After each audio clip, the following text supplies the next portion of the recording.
Bonjour les amis, j'espère que vous allez bien. C'est le général Alligator, créateur de la mentalité Alligator. Les amis, je, je riais même lorsque je suis allé regarder les métiers qui sont acceptés par la développerie. C'est-à-dire, comme vous le savez déjà, pour jouer à la développerie, il faut avoir au minimum le bac. Et lorsqu'on n'a pas le bac, il peut arriver que vous ayez une expérience dans un domaine, une expérience de 2 ans dans un domaine précis. Et dans quel domaine peut-on être accepté? Dans quel genre de job peut-on être accepté?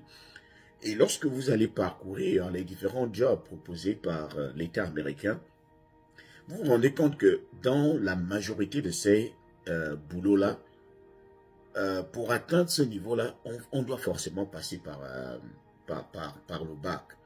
Il y a les chirurgiens, il y a des dentistes, il y a les directeurs de ceci, cela, il y a des commerciaux. C'est-à-dire, vous avez l'impression que vous dites que cette option, c'est pour ceux-là qui ne sont pas allés, qui n'ont pas opté pour le bac, mais qui ont une autre expérience. Mais on a l'impression que pour arriver, par exemple, il y avait des enseignants du secondaire et autres. Mais ces enseignants, pour être professeur, il faut forcément euh, passer par des études. Il faut forcément dépasser le niveau terminal. Il faut forcément avoir le bac.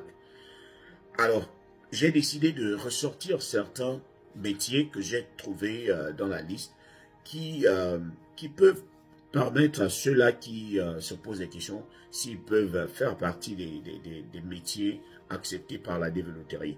Alors, nous avons par exemple les bijoutiers. Au moins, lorsqu'on dit bijoutier, c'est quelqu'un qui peut suivre une petite formation, qui n'est pas obligé de faire l'enseignement général.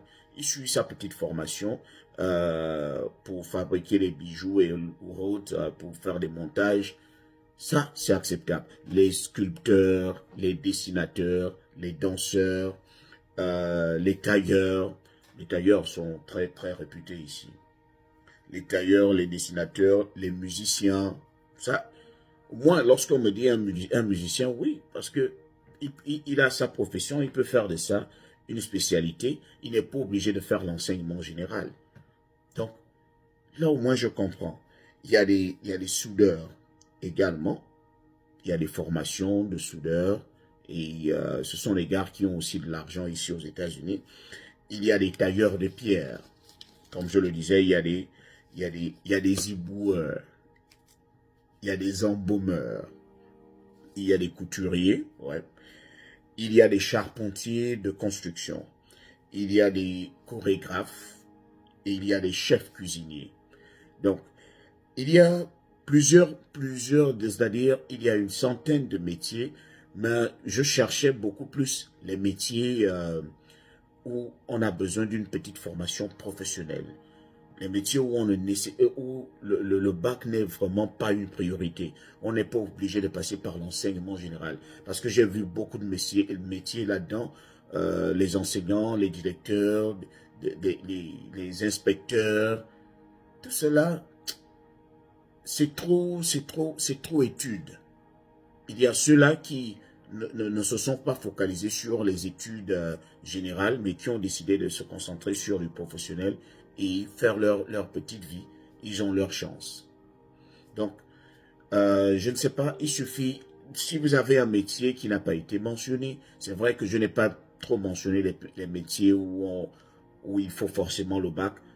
Euh, mais si je n'ai pas mentionné votre petit métier qui, où vous avez une formation professionnelle, il suffit d'aller sur Google, de taper les métiers, les boulots acceptés par la développerie. Vous essayez de parcourir le tableau, vous allez forcément tomber sur un de vos boulots.